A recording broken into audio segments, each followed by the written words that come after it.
this was free. I'm impressed. So a very, very nice example of Mitsubishi Galant. Not many of these in the country that were originally sold here. So what can you tell us very briefly about this one? Well, the 2001 Mitsubishi Galant Sport with the small school.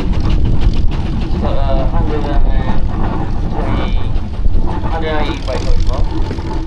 Top speed of 145 and looks in 6 standards. And okay, there's only 30 left of these left, and I made them into spoons in the estate version as well. And then came in 4 colours as well. Yeah. So quite a rare car now, if there's only 30 of them left. Yeah, it's just I only seen one other since I had it, so. And there's another button behind the throttle, gives you extra boost as well. And it's quite fun when you push that down, it comes alive and it's like a time machine like it's sort of been built, it brings you back to sea. Yeah, it's like, it's cheap, the fourth wing cheap, so it's quite a got a performance there, but quite luxury as well. Yeah, it's got the quiet as luxury, but it does make noise for these six as well. You want it there. Yeah, so you're sat there at the lights, and you might have an XR3 going rev, rev, rev next to you, and you're going, bye, and you've just gone. Did it with a midget? Yeah. So you suddenly were from gone. Brilliant. Well, thank you for bringing it in. I know you really enjoy this one. Fun toy, and for free as well. So, next up then,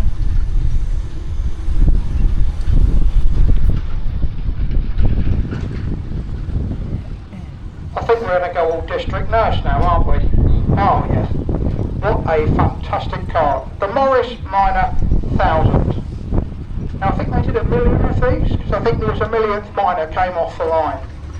Now my granddad had one of these in black, with the pinstripes, the red interior, and when he finished with his car, he took it back to the dealer, who did no more than wash it, polish it, put it straight back in the showroom to sell it. I've got memories of the clutch went on it, so I said to Grandad, I'll do that. So I did the clutch on it for him. But I mean, it's full on memory lane looking at one of these. And they did so many versions. You had the van, the Traveller, with all the woodwork, this. I mean, it's quite a unique car. So a little bit of history on it.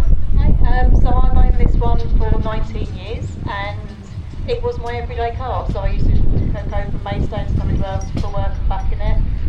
I then moved down to Rhine. It was a little too far, so we've now got a modern car, but we do all the shows.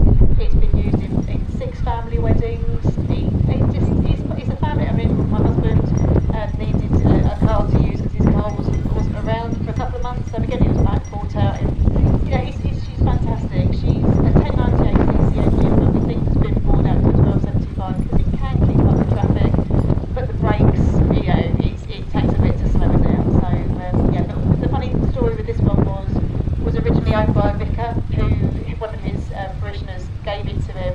He thought he was getting a free car, but actually it ended up him being a taxi service, so he quickly sold the car on, and that's when we bought it. So, to celebrate having her 20 years next year, there's a few rust bubbles coming up, so we're going to be looking after that. So it's going to be spending the winter in the garage with my sandpaper and Mercure rust and everything else, and getting her looking tip top again. Ice upon P38 and P40 for a job like that. While we're working on that. Well, there's nothing wrong with that because she's loved being worked on and it's part of the family. I followed one of these into the showground Friday and I got a whiff of exhaust smoke and suddenly I'd gone back in time 50 years. Literally. I'm thinking, bloody hell, yes. When's the last time you smelled? Yeah, and it's an utter time capsule. Well, carry on enjoying it and we'll hopefully see you in May. Lovely. And I say, it doesn't matter if it's got a bit of primer on it, it'll still be here and still be loved. Lovely. Thank you very much. Cheers.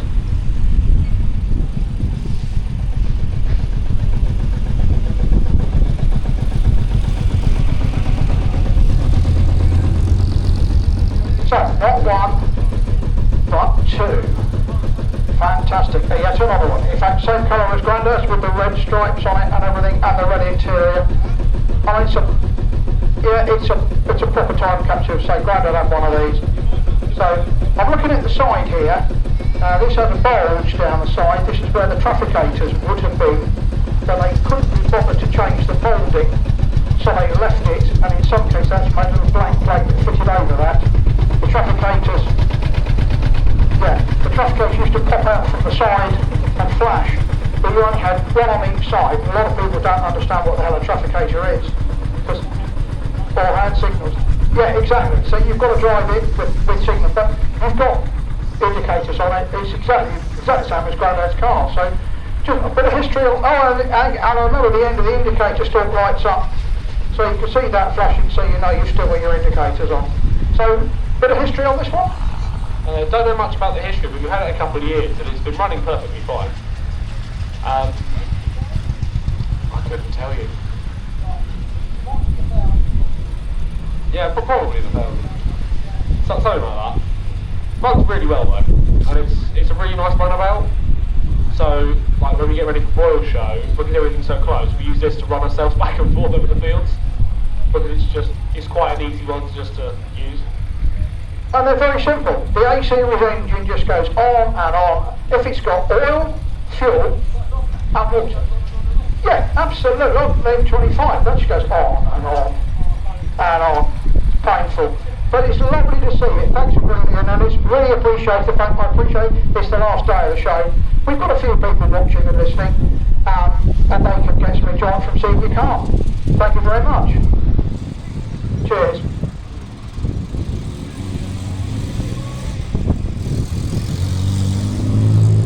So from motorcycle 2 wheels to 4 wheels with the Austin A35 van. So, Just let you know they will. oh, there's the trafficators, yeah. Look at that, see, they pop out, they do the business, they're still working. So, you've had this for quite some time, haven't you? I know you're saying that there's a program of doing it, a repaint, bits and pieces. Next week we're going to do the work on the drive, and then we're going up to my brother's and he's grouped in and we're going to respray only the red, because he's just gone, but we're getting a bit of rust come through, so we've got to cut it out, otherwise we're going to lose the van, and I can't afford to lose the van. It's too important, too much memory in it. So it's one of the things. And I love driving it, so I leave it on the drive at home. I don't put it in the garage, because if you put it in the garage, it's just filled up with water with condensation. So it's easier to leave it on the drive, and then Missy says, well, I'll lose you for 3 hours while I go shopping. A plan very nearly with no drawbacks. Well, thank you for bringing it in. It's lovely to see it, and we really do appreciate the fact you've come in at end of show. Yeah, well, you're either going to sit in a traffic jam to get out. Oh, he's down the road home, so you're alright, yeah. Well, thanks for bringing it in. It's lovely to see it. Long way it continuing.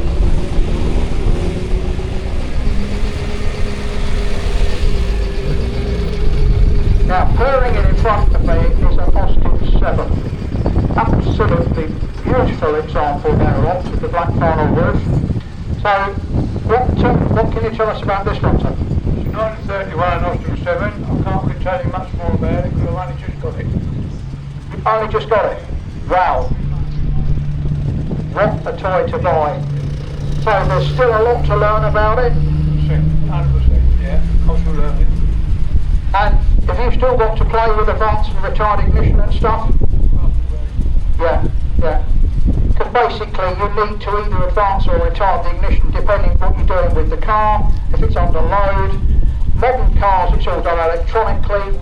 Cars with a carburettor in, that was done off the manifold vacuum, so if you put your foot down, it would automatically modify the timing. But this was before even that, and it's just purring beautifully. So you've got to drive these things, you've got to understand them, feel it, listen to it, and everything else. It's a proper driver's car. Yeah, I love it. I shall keep this one. Well, the smile tells me all I need to know, sir. Thank you for bringing it in. So appreciate it's at the end of the show, but lovely to see.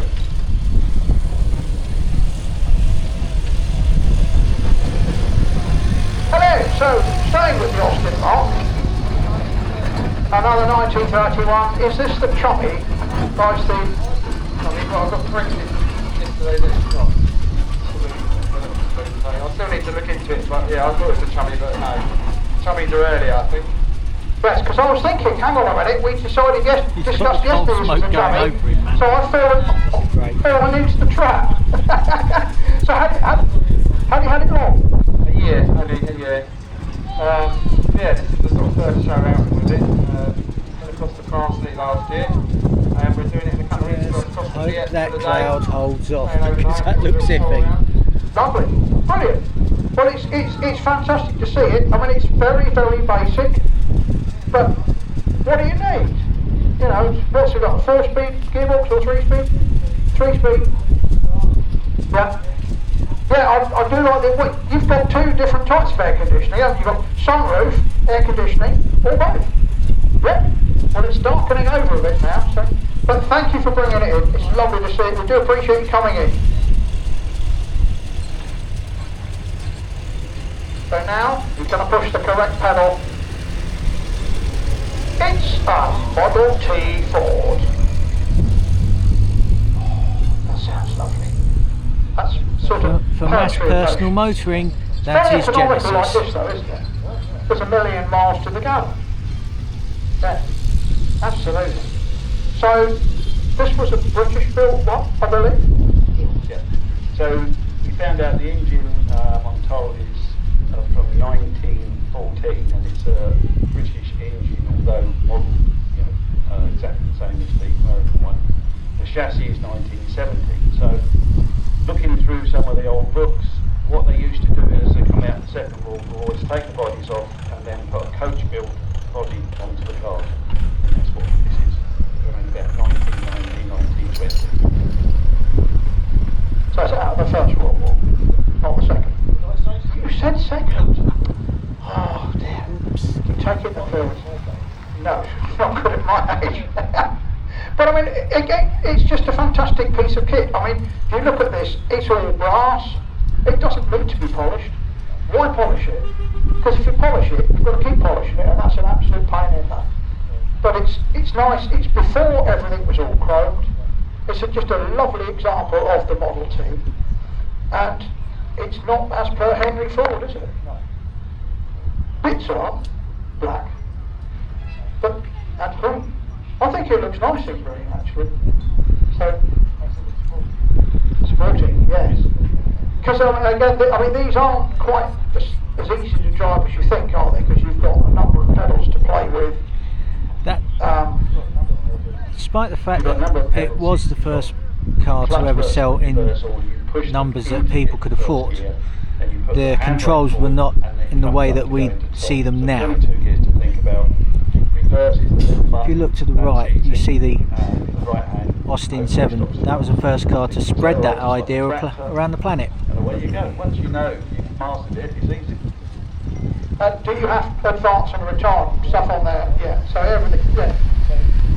You're the computer, you're the EC, you control the whole car. I mean, that says it all, doesn't it? It's a driver's car. You have to drive it. You've got to listen to it, feel it, understand what it's doing, and take it from there. Brilliant. Well, I think it's fantastic. Thank you very much for bringing it in. Does it have speed though? No, it's an Ami. Yeah, just an Ami. Good. Oh, I'm driving at 34 amps, officer. Yeah. But, 35 amps. yes. How fast is that? Well, to put lights on, a bit slower. Knowing you're charging the battery is more important than knowing the speed. Lovely. Well, it's electric start. Go for it. Lovely. Thanks for bringing it in, tail end Charlie.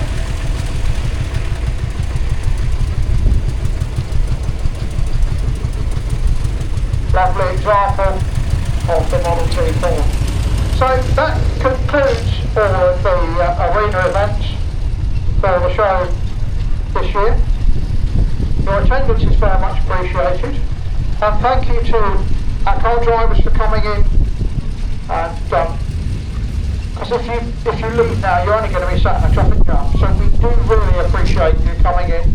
Thank you very much, and to use a phrase praise from the late Alan Cannings. Hopefully we'll do it all again next year. Thank you and safe trip home.